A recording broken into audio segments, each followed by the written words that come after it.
Let's start with the 6 key events we should watch out for in the coming year.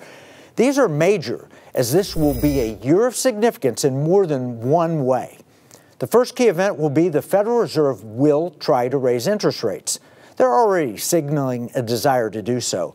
This will be momentous. In fact, during my entire professional career, spanning almost 40 years after leaving college, rates have been on a downward trajectory. Interest rates peaked in 1982 and been falling ever since, as shown in this chart from the Federal Reserve.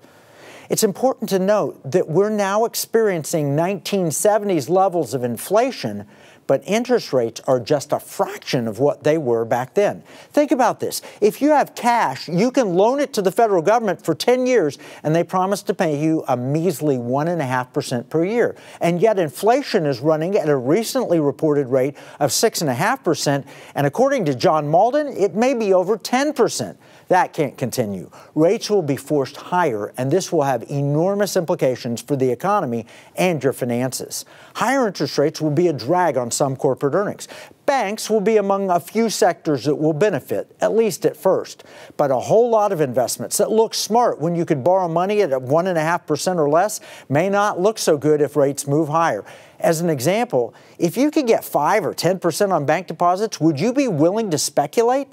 Think about some of the sure deal nonsense that people have been pitching to you with no hope of ever earning any real money. Stock prices will have to become more realistic, don't you think?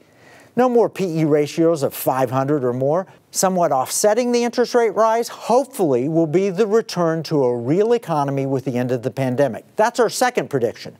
This is sort of a bold prediction as the Omicron variant seems to be building. Omicron sounds menacing and threatening, like a bad Transformers villain called a Decepticon.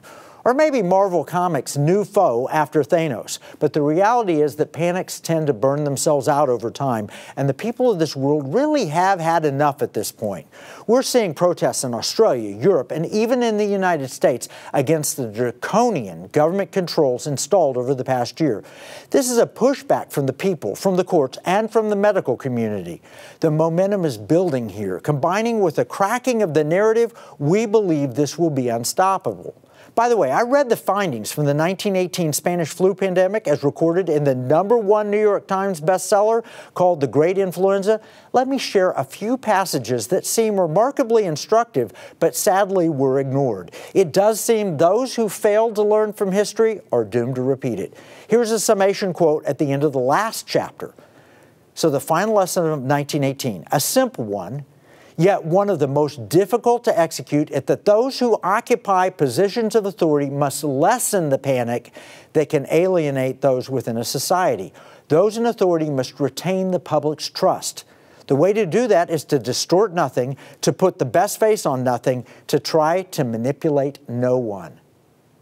Judging by how people are reacting, I'd say our government failed at that one. By the way, this book has some interesting insights on the usefulness of masks, lockdowns, and vaccines. If you want to get the Cliff's Notes version of the 546 pages, I can tell you that they didn't work very well in 1918, and the author saw them as a failed strategy. Keep in mind, the 1918 pandemic killed up to 50 million people, and compared to the world population at the time was far worse than COVID will ever be. And yet, we failed to learn from this history. But it does seem likely that the pandemic will informally end this year. Expectation number 3. With the election, the country will move back to the right. We expect the Congress will return to Republican hands even as state legislatures and state governors increasingly turn red, as in Republican red. We expect the pushback for election integrity to intensify as well. The Republicans have had all the momentum at this point, with Biden, Harris, Pelosi, and Schumer as the head of the Democrat Party, not to mention Cuomo, Whitmer, and Newsom. It seems unlikely that the Democrats will have the energy to stop our momentum. As the pandemic winds down, look for efforts to rein in mail-in voting and nursing home ballot harvesting.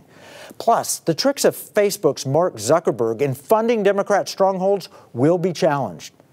The effort begins now to clean voter rolls as well. This will be a major thing in 2022. But number 4, we expect some very liberty-centric Supreme Court rulings this year. And some very interesting court cases are winding through, and the court has clearly moved to the right in the past few years. If the conservative justices stay healthy, we could see some important check and balance return to our government. This will have its own pushback as well, and we'll explain that in the next segment. But for now, let's enjoy the fact that the court will likely step in to stop Biden's overreach. Number 5, we also expect a serious pushback by both states and the people against woke corporation. There's already a strong effort started with StopCorporateTyranny.org, a wonderful coalition that we support.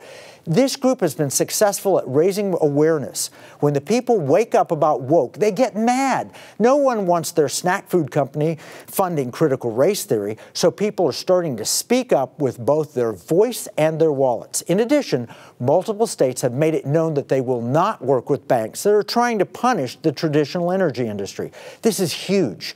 Here's a headline from the Federalist. 15 states threaten to pull $600 billion from banks that won't give equal service to the energy industry. Number 6, this ties in with our 6th key event. We expect in 2022 that states will take back their constitutional authority. The 10th Amendment to the Constitution is plain in its language. The powers not delegated to the United States by the Constitution, nor prohibited by it to the states, are reserved to the states respectively or to the people. With the massive power grab of the feds, it seemed as if the states were becoming less relevant. That's about to change this year. Not only have the states become more assertive, so have the people. And we expect the courts to back them up. This will be powerful for liberty in the new year. It offers a new hope, so to speak. As any Star Wars fan knows, however, a new hope is followed by the Empire striking back.